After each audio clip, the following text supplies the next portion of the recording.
వాగర్థావివ సంపృక్తౌ వాగర్థ ప్రతిపత్తయే జగతః పితరౌ వందే పార్వతీ పరమేశ్వరౌ. దూరీకృత సీతార్తి ప్రకటీకృత రమవైభవస్ఫూర్తి దారిత దశముఖ కీర్తి పురతో మమ భాతు హనుమతో మూర్తి. నమో మహద్భ్యో ఋషిభ్యో గురుభ్యో నమః. అమ్మ మాట తీరు అద్భుతమండి. అందుకే సుప్రసన్న వాగ్దేవత క్షోణిజాత అంటారు ఇక్కడ విశ్వనాథ వారు. రాముడి మాట చూసాం, చాలా గొప్పగా ఉంటుంది. కానీ అమ్మ మాట రాముడి మాటకు తీసిపోదు. కొంచెం ఆలోచిస్తే పై స్థాయి అమ్మదే అనిపిస్తుందట. ఎందుకంటే ఆచి తూచి అద్భుతంగా మాట్లాడి అవతలి వాడి హృదయపు లోతుల్ని గ్రహించగలిగేటంత అద్భుతంగా మాట్లాడుతుంది అమ్మవారు అన్నారు. అసలు ఆవిడే వాగ్దేవత, ముగురమ్మల మూలపుటమ్మ. ఆవిడికి చెప్పాలండి పరాపశ్యంతి మధ్యమ వైఖరి అయినటువంటి వాగ్దేవత తల్లి. అప్పుడు హనుమ అడగగానే ఆనందంగా చెప్పడం మొదలుపెట్టాడు. ఆయనకేం పోయింది? అడిగిన ఆవిడ ఒక భక్తురాలు, చెప్పబోతున్నవాడు ఒక భక్తుడు.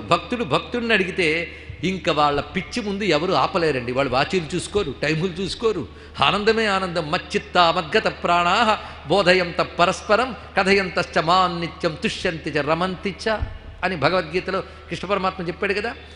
నా పట్లే చిత్తము ప్రాణము అర్పించిన భక్తులు నా గురించే మాట్లాడుతూ నా గురించే ఒకరికొకరు చెప్పుకుంటూ ఆనందిస్తూ ఉంటారు అన్నారు ఇక్కడ. అలా ఇక్కడ ఒక భక్తురాలు అడిగితే ఒక మహాభక్తుడు పరవశించి రామచంద్రమూర్తి యొక్క రూపవర్ణన చేస్తాడు. ఈ రూపవర్ణన అంతా కూడా సాముద్రిక శాస్త్రమే. రాముడు ఏ విధంగా ఉన్నాడు అనేది వర్ణిస్తారు. ఆపాదమస్తకము రామవర్ణన. ఇది రాముని వర్ణించిన విశేషం ఏంటంటే అలాంటి పురుషుడు మరొకడు లేడు, అది తెలుసుకోవాల్సింది. అందుకే వర్ణన. అందరిలాగా ఉంటే వర్ణన ఏమున్నది? ఆ పురుష రూప వర్ణనలో పాదములు ఎలా ఉన్నాయి, ముఖం ఎలా ఉన్నది, మొత్తం శరీరం యొక్క పొడగరితనం ఎలా ఉన్నది, ఏ అవయవములు ఏ ఏ లక్షణాలతో ఉన్నాయి, ఇది మొత్తం చదివితే సాముద్రిక శాస్త్రం అంతా కనబడుతుంది ఇక్కడ. ఇది అర్థం కావాలంటే సాముద్రిక శాస్త్రం తెలియాలి, లేకపోతే ఒక్కడ అర్థం కాదండి ఇందులో. కానీ మన సమయాభావం వల్ల, పైగా హనుమత్ కథ కనుక ఎక్కువ విస్తారంగా మనం చెప్పడం లేదు. కొంతమేరకు మనం స్మరించుకోవాలంటే రామచంద్రమూర్తి యొక్క వర్ణనలో ముఖ్యంగా గుణములు ముందు ప్రారంభిస్తున్నాడు. రామ కమలపత్రాక్ష సర్వసత్వ మనోహర. ప్రారంభమే పద్మముల వంటి నేత్రములు కలిగిన రామచంద్రమూర్తి సర్వజీవులకు మనోహరుడు. సర్వమానవులకు కాదు, సర్వజీవులకు మనోహరుడు. ఎందుకంటే ఒక అందమైన మనిషి పశువులకు కూడా అందంగా అనిపించడు, కానీ రాముడు అందరికీ అందంగా అనిపిస్తాడట. ఎందుకు? సర్వజీవులలో ఆత్మగా ఉన్నవాడు గనక అందరివాడు రాముడు. అది ఇందులో ఉన్న భావం. సర్వసత్వ మనోహర, సర్వజీవులకు మనోహరుడైన రామచంద్రమూర్తి రూప దాక్షిణ్య సంపన్న. అద్భుతమైన రూపముంది, రూపానికి తగ్గ సమర్థత ఉన్నది. ప్రసూతో జనకాత్మజే తేజస ఆదిత్య సంకాస క్షమయా పృథివీ సమ బృహస్పతి సమోబుద్ధ యశస వాసవోపమ. ఈ మాటలు చెప్పినప్పుడు తేజస్సులో సూర్యుడి వంటివాడు, సహనంలో భూమి వంటివాడు, బుద్ధిలో బృహస్పతి వంటివాడు, కీర్తిలో ఇంద్రుని వంటివాడు. ఈ చెప్పడంలో ఉద్దేశం ఏంటంటే సర్వదేవతాత్మకుడు నారాయణుడు. ఇది దీని యొక్క భావం.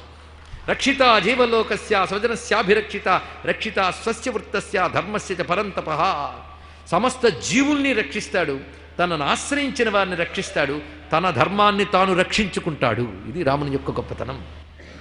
ఇది రాముని యొక్క వ్యక్తిత్వాన్ని చెప్తూ మర్యాదానాంచ లోకస్య కర్త కారయితాచ సహ.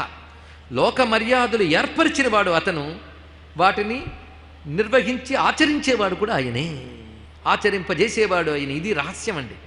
లోక మర్యాదలు అంటే ధర్మాలు. ధర్మాలు రాముడు ఏర్పాటు చేసేట, తాను ధర్మ ప్రకారం నడిచేట, ప్రజల్ని నడిపిస్తున్నట్ట. రాముడు ధర్మ ప్రకారం నడిచాడు నడిపించాడంటే ఒప్పుకుంటాం, కానీ ధర్మం రాముడు ఏర్పాటు చేశాడా? ఇది ఆలోచించాలి. ధర్మం ఎవరు ఏర్పరిచారు? ఇది పెద్ద ప్రశ్న. కొందరు అంటుంటారు ఈ ధర్మాలన్నీ మనం ఏర్పరచుకున్నవే కదండి అని. మనమంటే మీరు నేను మన తాత ముత్తాత ఏర్పరిచారా? ధర్మం ఎవరు ఏర్పరిచారు?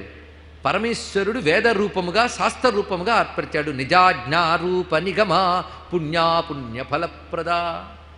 వేదోకిల ధర్మమూలం. వేదాది శాస్త్రముల ద్వారా భగవంతుడు ధర్మాన్ని చెప్పాడు. అయితే ధర్మాలు ఏర్పరిచిన వాడెవడు? పరమేశ్వరుడు. మరి రాముడు ధర్మాలు ఏర్పరిచాడని చెప్పడం ఏమిటి అంటే ఆ పరమేశ్వరుడే రాముడు, ఆ నారాయణుడే రాముడు. ఆయన భూమిపై అవతరించి తాను ఏర్పరిచిన ధర్మములను తానే పాటించి మనందరి చేత పాటింపజేశాడు. మొత్తం రామావతారం అంతా ఒక్క మాటలో పెట్టాడండి ఆంజనేయ స్వామి వారు. అందుకు ఒక మినీ రామాయణం ఇక్కడ కనబడుతుంది మనకి. ఇందులో రామకథ అంతా చెప్పాడు ఆంజనేయ స్వామి వారు. ఇక్కడ వరకు రూపం చెప్పలే, వ్యక్తిత్వం చెప్పారు. ఇప్పుడు రూపాన్ని చూపిస్తున్నాడు. ఆ రూపంలో అర్చిష్మాన్ అర్చితోత్యర్థం బ్రహ్మచర్యవ్రతే స్థిత. అర్చిష్మాన్ అర్చితోత్యర్థం. జాగ్రత్తగా వింటే మీకు మరొక శ్లోకం గుర్తురావాలి. అర్చిష్మానర్చిత కుంభో విశుద్ధాత్మా విశోధన అనిరుద్ధో ప్రతిరథ. ఎక్కడొచ్చింది విష్ణు సహస్రనామాల్లో? సరిగ్గా అర్చిష్మానర్చితోత్యర్థం అర్చిష్మానర్చిత కుంభ పరిశీలించండి. అంటే వ్యాసుల వారు మహాభారతంలో విష్ణు సహస్రంలో కూడా వాల్మీకి రామాయణంలోని అనేక శబ్దములు తీసుకున్నారు. ఎందుకు? ఆ విష్ణువు రాముడు గనుక. అది తెలుసుకోవాల్సింది. అందుకే సహస్రనామ తత్తుల్యం రామనామ వరానని అవడానికి కూడా కారణం అదే. అందుకు అద్భుతమైన మాట. అర్చిష్మాన్ అర్చిత, మహా తేజస్సుతో ఉన్నాడు, అందరి చేత అర్చింపబడేవాడు, మిక్కిలిగా అర్చింపబడేవాడు. అర్చితోత్యర్థం, మిక్కిలిగా అర్చింపబడతాట. అందరి చేత అర్చింపబడేవాడు అంటే రామచంద్రమూర్తి దేవతలచే, ఋషులచే, మానవులచే అందరిచే పూజింపబడినటువంటి వాడు, పరిపూర్ణుడు, బ్రహ్మచర్య వ్రతంలో ఉన్నటువంటి వాడు. అంటే భార్య ఉన్నప్పటికీ నియమబద్ధంగా జీవించేవాడిని ప్రాజాపత్య బ్రహ్మచారి అని అంటారు. అటువంటి బ్రహ్మచర్య దీక్షలో ఉన్నటువంటి వాడు, సత్పురుషుల పట్ల ఉపకారం చేసేవాడు అంటూ ఆయన రూపంలో విపులాంశో మహాబాహు కంబుగ్రీవ శుభానన అంటూ రామమూర్తి యొక్క రూపాన్ని చెప్తున్నారు. విపులాంశో మహాబాహు కంబుగ్రీవో మహాహను. విస్తారమైన అంశదేశం. అంశదేశం అంటే కంఠము నుంచి మెడ వరకు ఇటు అటు ఉన్నది, అది విస్తరించి ఉన్నది. మహాబాహువులు కలవాడు, శంఖము వంటి కంఠము కలిగినటువంటి వాడు, 3 గీతలతో ఉన్నటువంటి కంఠము. అదేవిధంగా వివిధములైన శరీర లక్షణాలు వర్ణిస్తున్నారు. ప్రధానంగా చతుష్కిష్కుహు అన్నారు ఇక్కడ. అంటే 8 అడుగుల పొడగరి రామచంద్రమూర్తి అన్నారు ఇక్కడ. 8 అడుగుల వాడు. 8 అడుగులు అంటే 96 అంగుళాలండి. 96 అంగుళాలు ఉన్నవాడు ఎవడైనా కనబడితే సాముద్రిక శాస్త్ర ప్రకారం ఏం చెప్తున్నారంటే షణ్ణవత్యంగుళీ దేహ యప్పుమాంస దివౌక సహ. 96 అంగుళాలతో ఒక ఆయన ఎవడైనా కనబడితే అతడు సాక్షాత్ భగవంతుడే అని చెప్పారు ఇక్కడ. దీన్ని బట్టి రాముడు ఏ విధంగా ఉన్నాడు అంటే సాక్షాత్ భగవంతుడు దిగి వస్తే ఎలా ఉంటాడో అలా ఉన్నాడు. అలాంటి రామచంద్రమూర్తి ఆయన యొక్క సోదరుడు లక్ష్మణస్వామి. రంగు తేడా, ఇద్దరూ ఒకేలా ఉన్నారని చెప్పాడు. ఆయన నీలకాంతి, ఎందు స్వర్ణకాంతి. సువర్ణ ఛవి శ్రీమాన్ రామశ్యామో మహాయసాహ. రాముడు శ్యామవర్ణుడు, ఆయన సువర్ణవర్ణుడు, అంతే. ఉభయులు ఒకే రూపముత ప్రకాశిస్తున్నటువంటి వారు అని.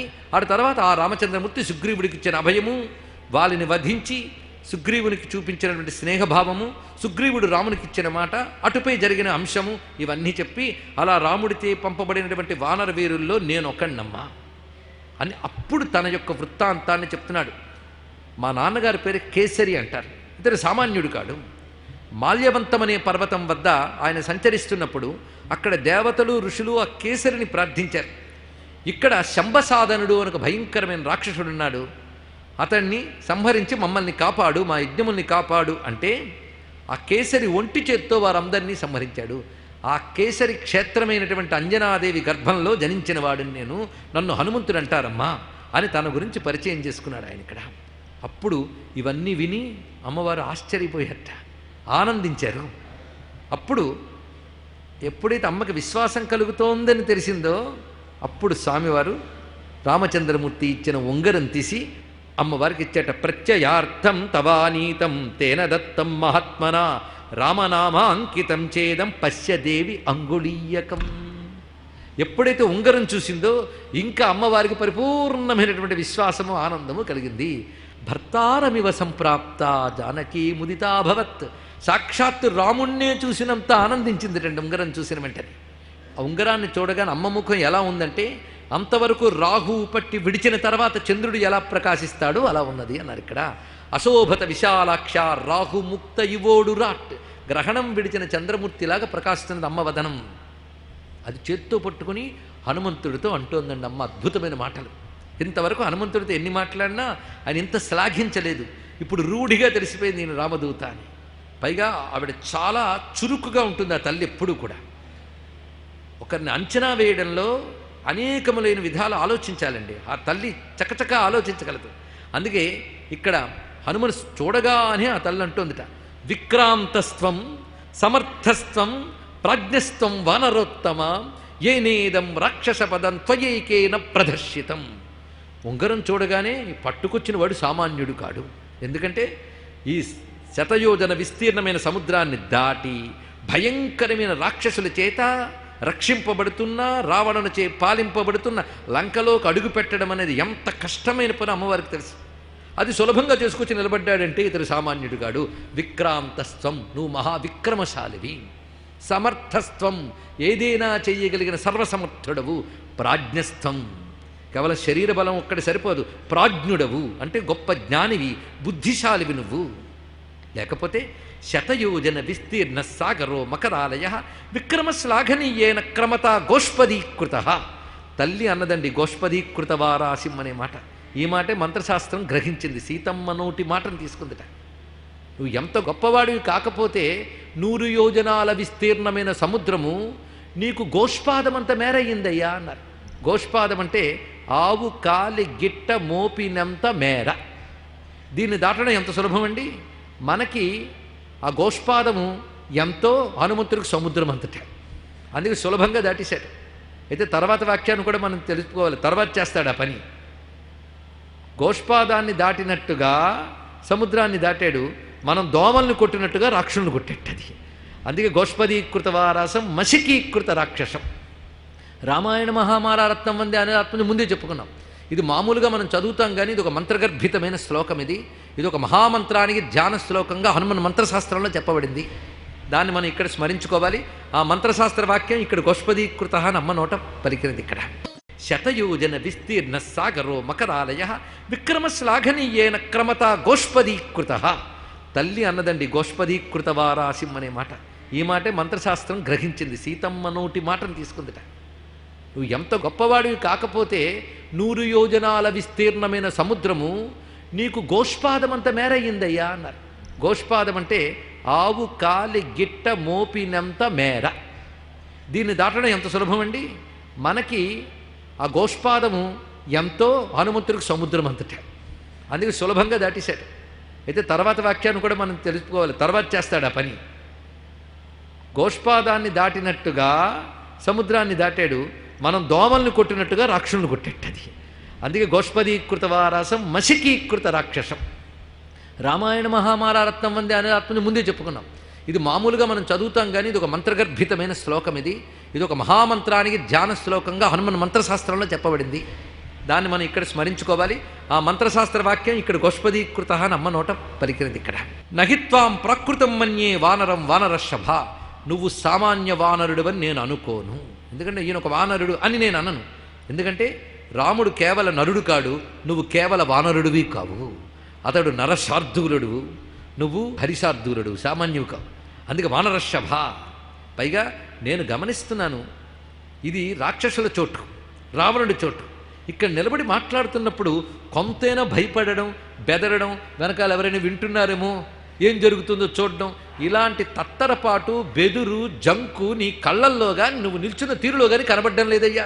ఎంత ధీరంగా నిలబడ్డావు, ఎంత పరిశీలిస్తావు చూడండి తల్లి. దీన్ని బట్టి అబ్జర్వేషన్, అవతల వాళ్ళని ఎలా స్టడీ చేయాలని సీతమ్మ దగ్గర తెలుసుకోవాల్సిన గొప్ప అంశం. నహిత్వాం ప్రకృతం మన్యే యస్యతే నాస్తి సంత్రాసో రావణాన్నాపి సంభ్రమ.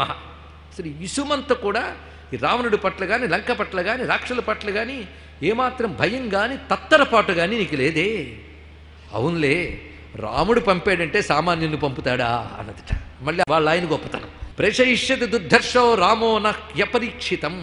పరీక్షించకుండా ఎవరిని పంపడు. పరాక్రమ విజ్ఞాయ మత్సకాసం విశేషత. గొప్ప మాట. ఇక్కడ అమ్మవారు ఎలా మాట్లాడంటే, అందులో నా దగ్గరికి పంపాడు అంటే బాగా పరిశీలించి గొప్పవాడిని పంపుతాడన్నారు. ఇప్పుడు ఇంతకు ఎవరు గొప్పవారు? పంపినవాడు గొప్పవాడా, పంపబడ్డవాడు గొప్పవాడా, ఎవరి దగ్గరికి పంపారు వాళ్ళు గొప్పవారా? ముగ్గురు గొప్పవారిని దండం పెట్టడమే మన పని. ఇక్కడ అమ్మవారు ఎంత చక్కగా మాట్లాడాడు. దిష్ట్యాస కుశలీ రామ. వెంటనే మళ్ళీ గుర్తొచ్చింది చూడగానే, రాముడు క్షేమంగానే ఉన్నాడా అన్నదిట. ఎంత మాట ఇది. అదృష్టవశాత్తు రాముడు క్షేమంగానే ఉన్నాడా అంటే అర్థం ఏంటి? రాముడు క్షేమంగా ఉంటే ఇంత ఆలస్యం ఎందుకు చేశాడు? అది గొప్ప ప్రశ్న ఇందులో ఉన్నది. క్షేమంగా ఉంటే ఇంత ఆలస్యం చేస్తాడా? ఎందుకంటే ఈ ఉంగరం చూస్తే ఉంగరమున్న వేలు, వేలున్న చెయ్యి, చెయ్యున్న రాముడు గుర్తొచ్చాడు. అటువంటి రాముడు నాపై ఎంత ప్రేమో తెలుసు. ఎందుకంటే ఆ చెయ్యి నేను పట్టుకున్నాను వివాహ సమయంలో. అప్పటి నుంచి ఆ చెయ్యి నన్ను రక్షిస్తోంది. అలాంటి స్వామి నన్ను ఉపేక్షించాడు. 10 నెలలు అయ్యింది, నా జాడ కూడా ఎలా ఉన్నానో కూడా తెలుసుకోలేదే, నా పరిస్థితి ఏమిటి? పైగా ఎంత ఉపేక్ష చేసాడు అంటే ఆయన క్షేమంగానే ఉన్నాడా? ఎందుకంటే ఆయన ప్రేమ ఎంతో నాకు తెలుసు. ఆ ప్రేమ ఎలాంటిదంటే కాసింత నా వియోగం కూడా తట్టుకోలేడు. అంత ప్రేమ. అంత ప్రేమ ఉన్నవాడు ఎంత ఆలస్యం చేశాడంటే క్షేమంగానే ఉన్నాడా? ఇది ప్రశ్న. పైగా నా కోసం ఏదైనా చేస్తాడు అని భావించేదాన్ని. అవునులే, కొన్ని ప్రేమలు ఉంటాయి, దగ్గరున్నంతసేపు బాగుంటాయ్యా, దూరంగా అయిన తర్వాత క్రమంగా మర్చిపోతారు. ఇది కాలంలో ఉన్న విషయమే. ఇది ఎలాగంటే నిప్పు మీద మనం ఒక పాత్ర నీళ్లు పెడతాం, వేడిగా అవుతాయి, తర్వాత పాత్ర దించేసామనుకోండి కొన్నాళ్ళకి చల్లబడిపోతాయి. అందుకు వ్యక్తులు దగ్గరున్నప్పుడు ప్రేమలు ఉంటూ ఉంటాయి. వాళ్ళు వెళ్ళిపోతున్నప్పుడు అయ్యో వెళ్ళిపోతున్నారా అంటాం, వెళ్ళిపోయిన తర్వాత కొన్నాళ్ళకి మర్చిపోతాం. అలాగే రాముడు మర్చిపోయాడేమో. అలా అనుకోలేనయ్యా, రాముడు మహాత్ముడు, అలా మర్చిపోడు ఆయన. మళ్ళీ వెంటనే తనకు తానే చెప్తున్నది ఇక్కడ. రాముని వ్యక్తిత్వం నాకు తెలుసు, ఆయన అటువంటి వాడు కాడు. ఇలాగా భావన చేస్తూ అనేక రకాలుగా మాట్లాడుతూ హనుమంతుడు చూసే మాట అన్నదిట. ఈ ఉంగరం ఇచ్చి నిన్ను చూస్తుంటే నాకేమనిపిస్తోందంటే ఇది అధ్యాత్మ రామాయణంలోని మాట. సీతాయతాత్మని హనుమతి రమదూతే రామాంగుళీయక విలోకన సంపహృష్ట బుద్ధించకార నిజగర్భభవాదభీష్ట పుత్రో మమైష భవతాదితి లోకమాత. ఆ ఉంగరం ఇచ్చిన హనుమంతుడిని చూసి తన కడుపులోంచి కన్న బిడ్డని చూసినట్టుగా ఆనందించిందట ఆ తల్లి ఇక్కడ. అంటే హనుమంతుడిని ఎలా చూసింది? కన్న బిడ్డ ఎలా చూసింది. అందుకే నిజగర్భ భవాత్ అభీష్ట పుత్ర, తాను కన్న ఇష్టమైన పుత్రుని చూసినట్టు చూసిందట. అందుకే ఒక విధంగా ఇప్పుడు హనుమంతుడు రామదులారే అయిపోయాడు. ఆయన రామదులారే, దులారే అంటే కొడుకండి, ప్రియపుత్రుడు. అందుకు సీతారాముడు కొడుకు వంటి వాడే అయిపోయాడు ఆంజనేయ స్వామి ఇక్కడ. ఆ విధంగా ప్రేమగా చూసి ఇంతకీ రాముడు నన్ను గుర్తు తెచ్చుకుంటున్నాడా, క్షేమంగా ఉన్నాడా అంటే, అమ్మ అలా మాట్లాడుకు తల్లి, రామచంద్రమూర్తి నువ్వు గుర్తు తెచ్చుకుంటున్నాడా అని అడుగుతావా? మేము చూసాం కిష్కింధలో రాముని యొక్క పరిస్థితి. ఆ నిరంతరం నీ స్మరణలో కంటి మీద రెప్ప కూడా పడట్లేదు ఆయనకి. ఎప్పుడో అలసి రాతి మీద కాస్త ఒళ్ళు సాగోరినా వెంటనే సీతా అని లేస్తున్నాడు. ఆ స్వప్నంలోనో మగతలోనో నువ్వే గుర్తొచ్చి సీతా అని లేచి దుఃఖిస్తున్నాడు ఆ స్వామి. పైగా ఒక్కొక్కప్పుడు కూర్చుని ఏదో ఆలోచిస్తున్నట్టుంటాడు నీ జ్ఞాపకాలలో. అప్పుడు ఒక దోమ కుట్టినా, అరణ్యంలో ఏ పురుగు కుట్టినా కూడా పట్టించుకోవడం లేదు, తన శరీరాన్ని దులపాలని కూడా తెలియట్లేదు. నైవ దంశాన్ నమసకాన్ నకీటాన్ నసరీసృపాన్. అలా నిశ్చలంగా కూర్చున్నప్పుడు ఏ పామో ఏ జంతువు శరీరం మీద పాకుతూ ఉంటే కనీసం విదిలించుకోవడం కూడా లేదు తల్లి. పైగా ఏదైనా మధురమైన పదార్థం తినమని రామచంద్రమూర్తికి మేము ఇస్తే అది చూసి సీతమ్మతో ఇది తింటే ఎంత బాగుంటుందో, సీతమ్మకి ఈ పదార్థం ఎంత ఇష్టమో అంటూ ఆ పదార్థాన్ని పక్కకు పెడుతున్నాడు, స్వీకరించడం లేదు తల్లి. ఆహారము లేదు, నిద్ర సరిగ్గా లేదు. ఎప్పుడైనా అందమైన వనాన్ని చూసినప్పుడు, కుసుమాలను చూసినప్పుడు, జలజల పారుతున్నటువంటి సెలయేళ్లను చూసినప్పుడు, ఫలాలను చూసినప్పుడు, ఇవన్నీ చూస్తే సీత ఎంత సంతోషిస్తుందో అనుకుంటూ దుఃఖిస్తూ ఉన్నాడు. ఇలా ప్రతి క్షణం నీ గురించే సదేవి నిత్యం పరితప్యమానః త్వామేవ సీతేత్యభిభాషమానః ధృతవ్రతో రాజసుతో మహాత్మా తవైవ లాభాయ కృత ప్రయత్నః. ఎంత దుఃఖిస్తూ ధృతవ్రత, తనదైన నియమాలు తప్పకుండా నడుస్తూ. దుఃఖంలో కొంతమంది పూజలు మానేస్తారు, సంధ్యావందనాన్ని మానేస్తారు, అలాగా తన నియమాలు మాత్రం మానలేదు. అవి పాటిస్తూ ధృతవ్రతుడై నిన్ను మళ్ళీ తీసుకురావడానికి ప్రయత్నములు చేస్తూ రామచంద్రమూర్తి సిద్ధంగా ఉన్నాడు. అందుకు నన్ను పంపాడు. సరామ సంకీర్తన వీత శోక రామస్య శోకేన సమాన శోక. రామ సంకీర్తన వినగానే దుఃఖం పోయింది, రాముడితో సమానమైన దుఃఖం కలిగిందిట. అంటే రాముడు సీతమ్మ కోసం ఎంత దుఃఖపడుతున్నాడో సీతమ్మ రాముని కోసం అంతే దుఃఖపడుతూ ఒక్కసారిగా హనుమంతునితో ఒక మాట అన్నదిట. అమృతం విష సంసృష్టం త్వయా వానర భాషితం. నువ్వు చెప్పిన మాటలు వింటూ ఉంటే ఓ హనుమ, విషము అమృతము కలిసి ఒక్కసారి తాగినట్టుందయ్యా అందుట. ఎందుకంటే రాముడు నన్నే తలంచుకుంటున్నాడు, నా ఆలోచనలోనే ఉన్నాడు అంటే అమృతంలా అనిపించింది. రాముడు తిండి తినడం లేదు, నిద్రపోవడం లేదు, పైగా జంతువులు మీద పాకుతున్నా పట్టించుకోవడం లేదంటే దుఃఖం కలుగుతుంది, అది విషంలా ఉంది. ఈ రెండు మాటలు ఒకేలా కనిపిస్తున్నాయి నాకు. అయినా ఇప్పుడు మొత్తం నువ్వు విని ఉంటావు చెట్టు కొమ్మ మీద ఉన్నప్పుడు రావణుడు మాట్లాడిన వృత్తాంతం. నీకు తెలుసో లేదో, జ్యేష్ఠాకన్యా అనలానామా విభీషణ సుత కపి. విభీషణుడు కూతురు అనల అని ఒక ఆమె ఉన్నది, ఆమె వచ్చిన నోదార్చుతూ ఉంటుంది. ఈ విభీషణుడు, అదేవిధంగా అవింధ్యుడు అనేటువంటి మరొక మంత్రి, వీళ్ళందరూ విద్వాంసులు, జ్ఞానులు. ఇలాంటి మంత్రులు ఉన్నారు రాముడి దగ్గర. ఒకటి పేరు చెప్పింది అమ్మ అవింధ్యుడు, అదేవిధంగా విభీషణుడు. వీళ్ళు ఎప్పుడు చెప్తూ ఉంటారట రావణుడికి, నువ్వు చేస్తున్న తప్పు, సీతమ్మను అప్పగించు అని. కానీ వాడు మాట వినలేదు, వినడు. కాబట్టి వాడు మనసు మారదు. అందుకు రామచంద్రమూర్తి రావలసిందే, ఇతన్ని సంహరించవలసిందే, నన్ను స్వీకరించవలసిందే. గడువు 2 నెలలే పెట్టాడయ్యా. నువ్వు వినుంటావు కనుకని ఒక పని చేయి, నేను కేవలం నమస్కరించానని చెప్పు, నేను చూసినప్పుడు సీతమ్మ బ్రతుకుందని చెప్పు, ఈ తర్వాత ఏం మాట్లాడతావు అన్నదట. అంతే ఇక్కడ అనగానే వెంటనే హనుమకి చాలా వేదన కలిగి, తల్లి అలా మాట్లాడకమ్మా, నీకు రామచంద్రమూర్తిని వెంటనే చూడాలి అంటే నా భుజంపై కూర్చో, నేను తీసుకువెళ్ళి రామచంద్రమూర్తికి క్షణంలో పెడతాను. అది ఏ విధంగా తీసుకువెళతాను అంటే ప్రాపయిష్యామి శక్రాయ హవ్యం హుతమివానలహ, అగ్నిహోత్రుడు హవిస్సును తీసుకువెళ్ళి దేవతలకు ఇచ్చినట్లుగా, ఇంద్రాది దేవతలకు ఇచ్చినట్లుగా నేను నిన్ను తీసుకువెళ్ళి రామచంద్రమూర్తి దగ్గర పెడతానన్నాడు. అగ్నిందూతం వృణీమహే అయినటువంటి వాగగ్నిస్వరూపుడు, యజ్ఞాగ్నిస్వరూపుడు. ఎప్పుడైతే ఈ మాట అన్నాడో అప్పుడు అమ్మవారు ఒక్కసారి చూసి నవ్వేరటండి ఆంజనేయ స్వామిని చూసి. అంటే ఇంతింతున్నావు, నువ్వు నన్ను తీసుకువెళతావా, నీ స్వరూపం ఎంతయ్యా. అందుకు కథం వా అల్పశరీరస్థం మామితో నేతు మెచ్చసి, నువ్వు చూడ్డానికి అల్పశరీరుడివి, ఏ విధంగా తీసుకువెళతావు అనగానే ఆంజనేయ స్వామి ఒక్కసారి తన శరీరాన్ని చూసుకున్నట్ట. మాట్లాడుతూ తాను ఈ మాట అన్నాడు కానీ తాను ఏ రూపంతో ఉన్నాడో తాను గమనించుకోలే.